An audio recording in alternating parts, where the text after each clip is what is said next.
Today, we arrive at the solstice. For those of us in the Northern Hemisphere, it marks the longest day of the year. And from here, our days slowly begin to shorten.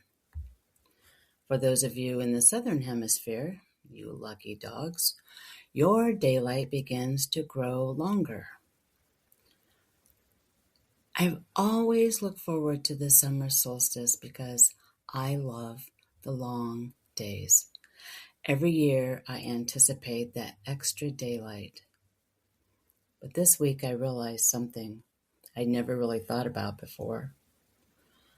I've always focused on the longest day, and I never really paid attention to the turning that comes after it.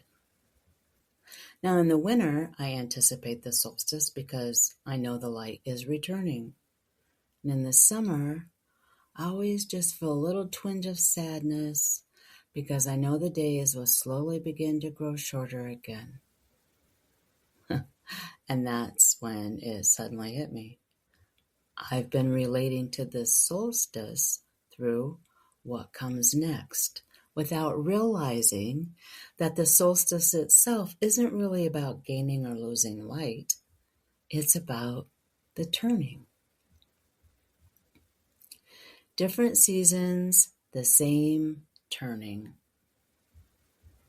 And I've been sitting with that this week, not because I wanted to understand astronomy any better, but because I wanted to understand us, our humanness.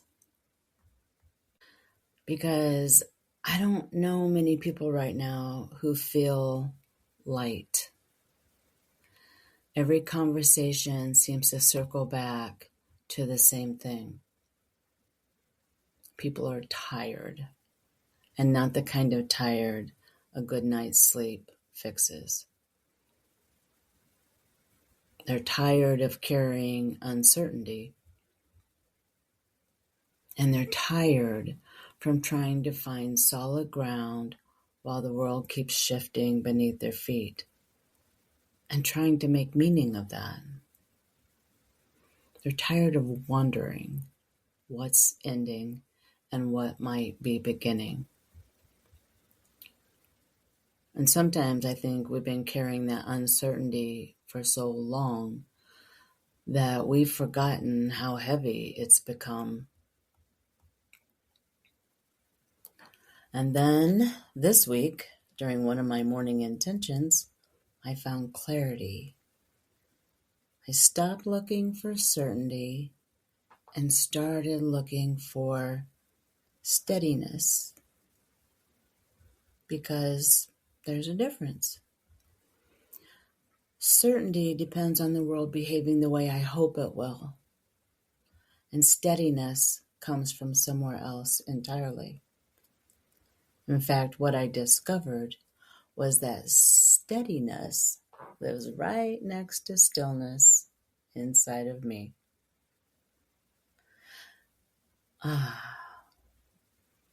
And that realization quietly changed everything.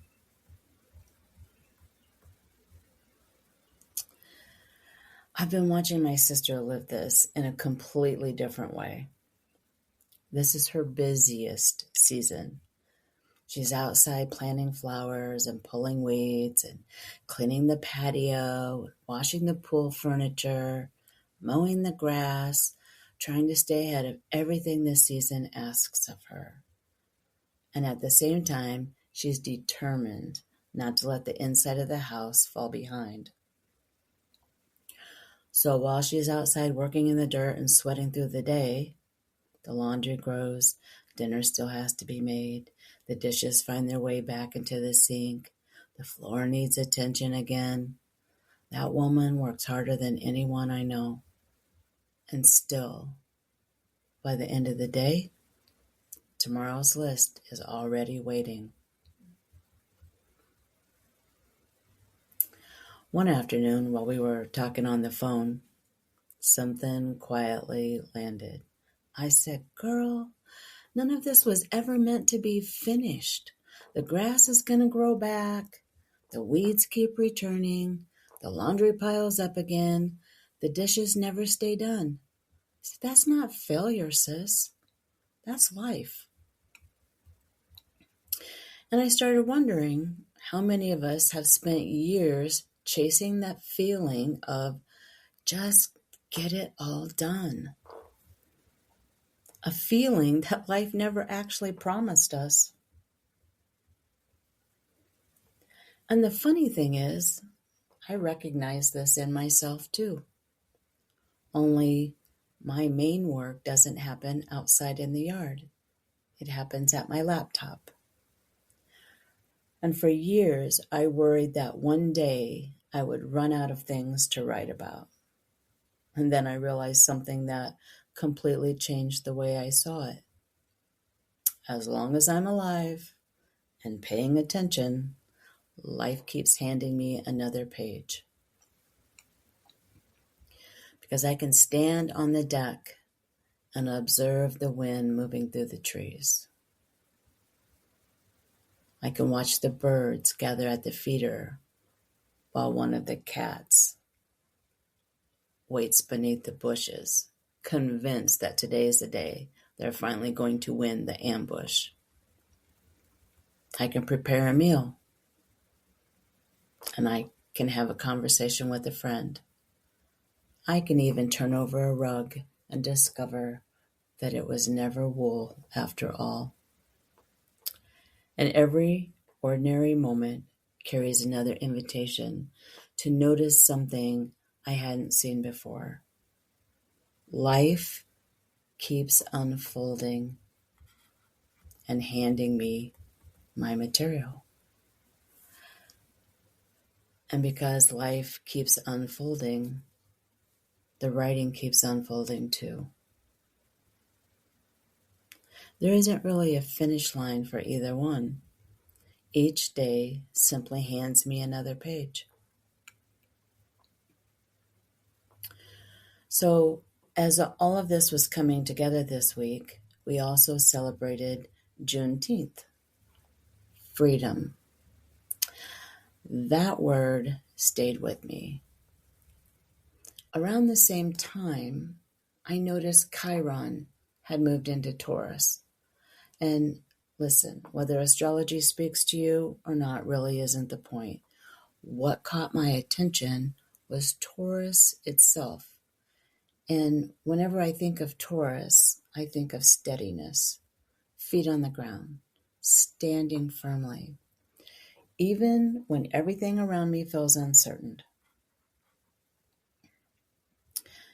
It felt like exactly the reminder that I needed. Not certainty, steadiness.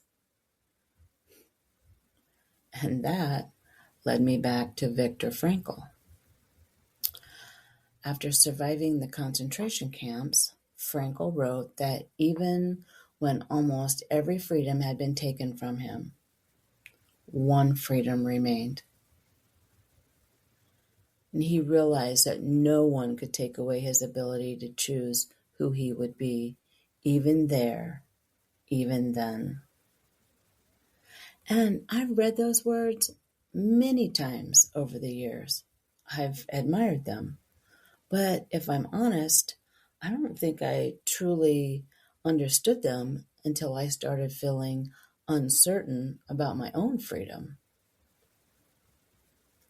Not because anyone had taken it away, but because uncertainty has a way of making us realize how often we've looked outside ourselves for something only we can provide.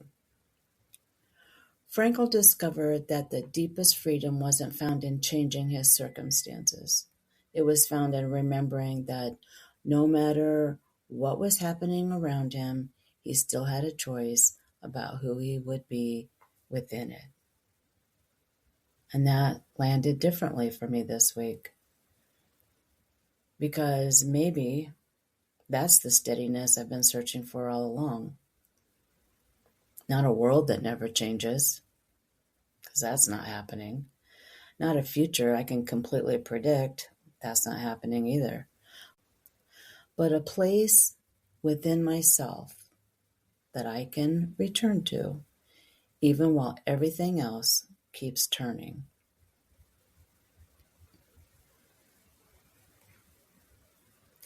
So now when I look back at the solstice, I don't just see the longest day of the year. I see a turning. And even the sun doesn't keep reaching forever. It reaches its highest point, and then it turns. The tide returns. The seasons return. The birds return. Morning returns. Even our next breath is a return. Nature has never asked us to be done. It has always been teaching us how to return. Tomorrow the earth will keep turning. The light will change. The season will change. The grass will keep growing. There will always be another meal to prepare, and another load of dirty laundry, and another page to write. Not because we're behind, because we are alive.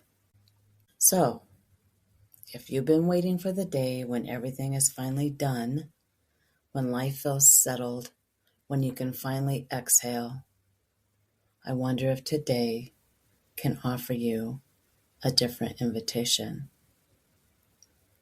Not to find certainty, but to discover steadiness. To remember that when the world keeps turning, you already carry within you a place that you can return to again and again and again. Find your steadiness. The door is open, my friend.